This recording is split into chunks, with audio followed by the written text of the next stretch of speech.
Title: Sodom and Gomorrah. The day the sky came down in fire. In this story, two wealthy and secure cities awaken to the final dawn of their lives. Before the sun touches the horizon, a bold negotiation attempts to change the fate of thousands. At night, two visitors pass through the gates, and every door that closes, every glance that turns away, pushes the city closer to disaster. Today, you'll discover why the sky descended in fire upon Sodom and Gomorrah, what truly destroyed these cities, how a single ignored order became a sentence, and why 3 words spoken by Jesus, "Remember Lot's wife," can still save an entire life. Watch until the end to understand the most dangerous sign of a society on the brink of judgment, and the path of escape when it all seems too late. The Jordan Plain has always been synonymous with abundance. Genesis describes that region as a fertile garden, surrounded by water, with cities built proudly on their walls and markets. Where there is abundance, palaces spring up. Where there are easy harvests, the feeling that nothing can go wrong arises. It was there that Lot, Abraham's nephew, chose to live when the two had to separate to avoid conflicts between their herdsmen. Abraham headed for the hills, with tents that recalled his pilgrimage. Lot went down to the cities, and Sodom became his home. Over time, Sodom and Gomorrah gained fame. It wasn't just wealth, it was a lifestyle. Centuries later, the prophet Ezekiel would sum it up in stark words: pride, abundance of bread, and contempt for the needy. Jude, in the New Testament, would speak of sexual immorality and perversion as hallmarks of the place. The biblical portrait is straightforward. When conscience is numb, luxury blinds, and compassion becomes a rare commodity, downfall is not far off. But the story doesn't begin with fire. It begins with an unexpected visit. 3 men appear in Abraham's camp in the midday heat. The patriarch runs to meet them, offering water, bread, and rest. That simple table becomes the stage for a revelation, the promise of a son to Sarah, against all odds, and a confidential conversation between God and Abraham about the fate of the cities of the plain. It was as if heaven were asking its friend's opinion before acting on earth. Abraham, knowing the divine character, does not remain silent.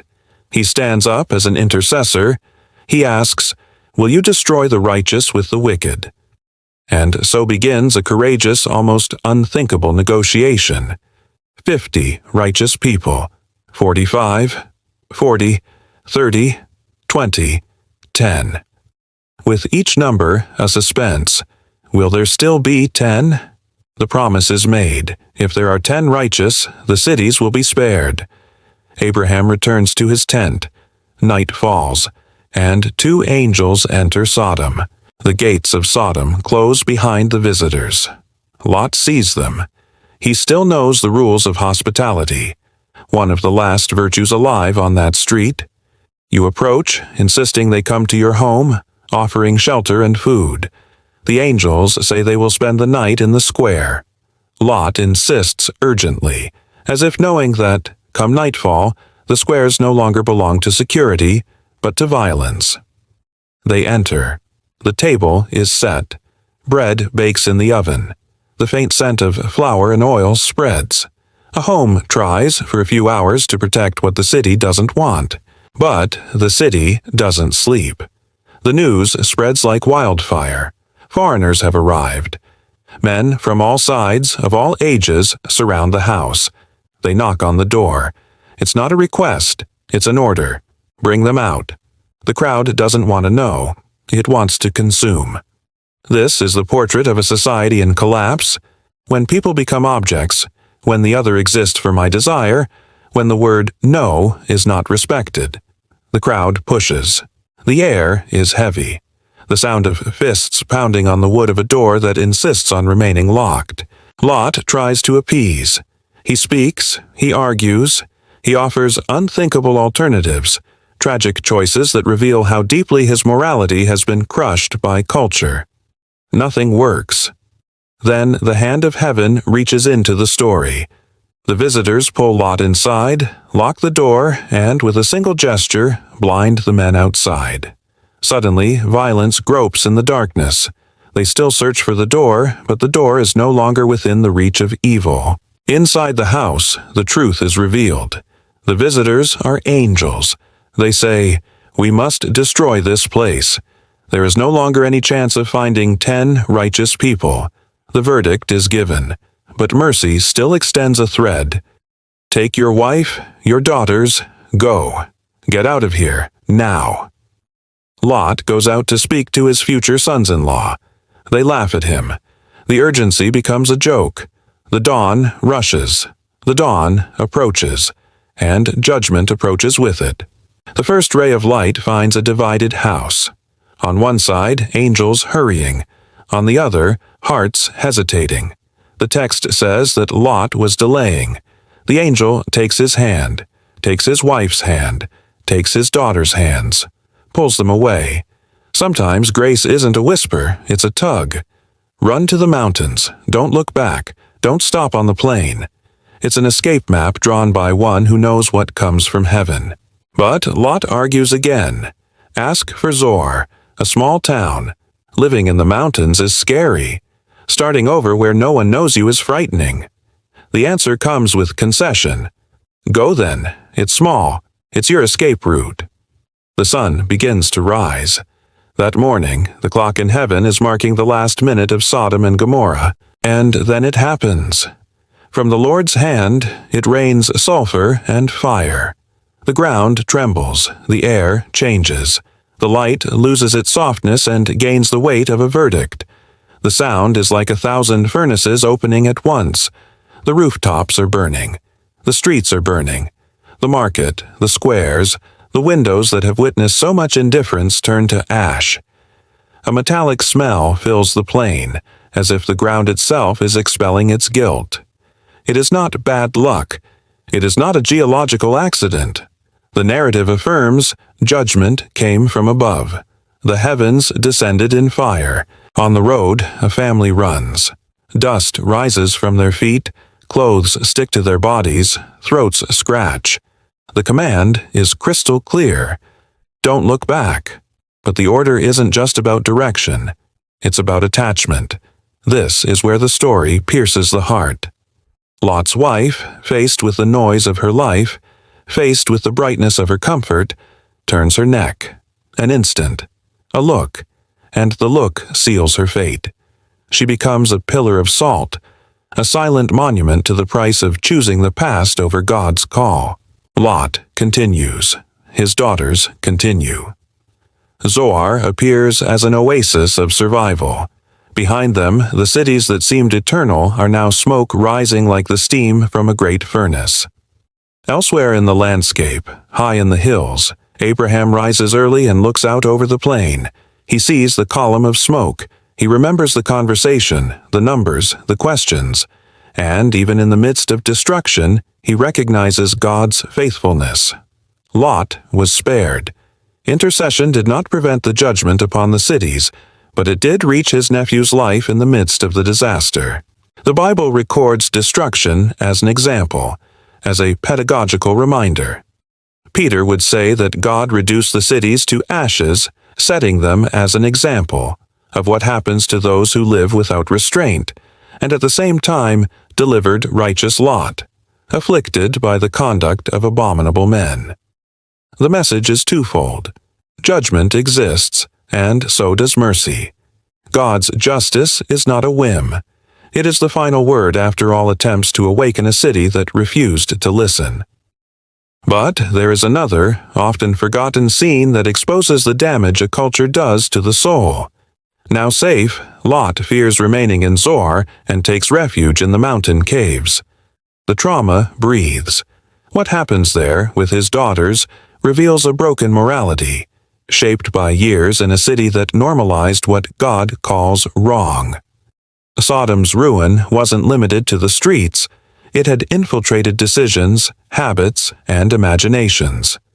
Destroying the city was easy. Uprooting Sodom from the heart is difficult. Now, look at the timeline of this story. First, abundance without gratitude. then pride, then indifference to the vulnerable, finally an unrestrained sexuality perverting what was supposed to be sacred and protective. At the same time, there is God's patience, the dialogue with Abraham, the search for the righteous, the warning, the hand that pulls, the escape route. This is how the Bible treats the topic, not as a random disaster, but as a mirror. The question is not just what happened to them, but what is happening to us. If you want to understand why Jesus, centuries later, looked at his disciples and said, "Remember Lot's wife," you need to consider what a simple look reveals. Lot's wife didn't return to help someone. She turned her heart to what God was judging. The look wasn't curiosity, it was longing. It was the confession of a bond. And that's why the warning is so timely. When God calls you out, looking back is a pact with what destroyed you. Consider how biblical texts tie this narrative to a pattern. In Noah's day, they ate, drank, married. In Lot's day, they bought, sold, planted, and built. The problem wasn't the routine itself, but life without God, the daily routine that ignores the voice that warns. The cities of the plain had everything, except repentance. They had full markets, and hands empty of compassion. They had nights of celebration, and homes without covenants. They had laws, and no true justice. What heaven did that morning was strip away the veneer. Behind the facade of prosperity lay a moral bankruptcy. And there is one point that cannot be lost. Abraham's bargaining was not in vain. It shows us the heart of God, willing to spare an entire city for the sake of 10 righteous people. Judgment does not run wild.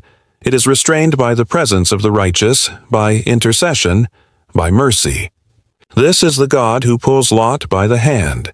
This is the God who sends 2 angels to a house. This is the God who provides a way of escape. And this is the God who transforms the bitter memory of Sodom into a warning to save. Now, answer this. What really destroyed Sodom and Gomorrah? It wasn't just specific acts. It was an accumulation. It was the heart rejecting correction. It was a city teaching its children to laugh at warnings, to mock the voice that calls. It was pride fueled by abundance without gratitude. It was the normalization of violence, the sexualization of the other, the contempt for the poor. When the heavens descend in fire, it isn't to extinguish a candle. It's to stop a moral fire that was already consuming everything. Judgment didn't create the ruin, it revealed the ruin, and at the same time, mercy shone like a golden thread amidst the ashes. A man and his family with the chance to start over, far from the place that had deformed them. At this point, the narrative invites you to make 2 decisions. First, what is your Sodom? Not a zip code, but a loyalty. A habit, an environment, a relationship, a screen, an ideology that makes you compromise principles. If God tells you to get out, don't negotiate Zor, run to the mountains, to a place of holiness and sobriety. Second, who is your Lot? For whom do you intercede? Who needs their hand pulled, their door shut at the right time, their life ripped away before dawn? The story of Sodom isn't just about the fall. It's about rescues at the limit of time. Imagine Abraham on the hilltop, watching the smoke rise from the plain. He doesn't laugh. He doesn't celebrate. He learns. He learns that God is just enough to judge and good enough to save. He learns that a city with flourishing markets can be bankrupt within. He learns that Sarah's laughter, upon hearing the promise, is different from the laughter of Lot's sons-in-law, one born of hope, the other of contempt. Abraham returns to his tent more conscious, more serious, more committed to his family and the altar. And if you pay attention, this is the safe path. Altar before city, presence before prosperity, obedience before comfort. Sodom and Gomorrah were not erased to entertain our curiosity, but to awaken our conscience. The heavens descended in fire that day so that our hearts may rise in fear today. The morale of the story is clear and liberating. God resists a culture of pride, indifference, and perversion, but he extends his hand to those who accept being led out. When Jesus said, "Remember Lot's wife," he wasn't inviting panic, but decision. A decision not to make the past an altar. A decision not to exchange deliverance for nostalgia. A decision to choose the narrow road that saves rather than the illuminated boulevard that seduces. If this script touched you, remember two truths. The first, a world can be in celebration and yet still be on the brink of judgment. The second, a person can be surrounded by ashes and yet still be in the hands of mercy. If heaven calls, don't look back. If grace pulls your hand, don't resist. Run. And, as you run, take others with you. Now, take a deep breath and reflect. What doors do you need to close today? What places do you need to leave, even if they're as small as Zoar, comfortable yet dangerous? And for whom do you need to intercede, as Abraham did, until mercy arrives? If this story has opened your eyes, I invite you to continue the journey. There's a next episode that delves into this very theme, how the prayer of a righteous person changes entire destinies, of families, of cities, of generations. Click to watch next and keep your heart awake. Remember, it's not about staring at the smoke of what's left behind, but about walking toward the promise with your eyes on the God who saves. Track, slow cinematics in the hook, increasing tension as the crowd surrounds the house, soft percussion during the escape, low strings during the rain of fire, minimalist piano in the conclusion. Voice, deep and measured at the beginning. Speed up slightly as the crowd presses against the door. Long pause before "Don't look back." Effects. Insert a single muffled thunderclap at the beginning of the climax. Use a crackling fire noise in the seconds of judgment. Reduce the sound to almost nothing when Lot's wife looks back, and back with a bang. Visual transitions. From the golden morning to cool tones inside the house. Slight graininess when blindness hits the crowd. High contrast in the fire scenes. Partial desaturation in the salt column shot. Slow return of color in the final reflection. Description. First lines. Sodom and Gomorrah fell in a single dawn, but judgment began long before. In this video, discover what really destroyed these cities, the escape route mercy offered, and Jesus' life-saving warning: remember Lot's wife.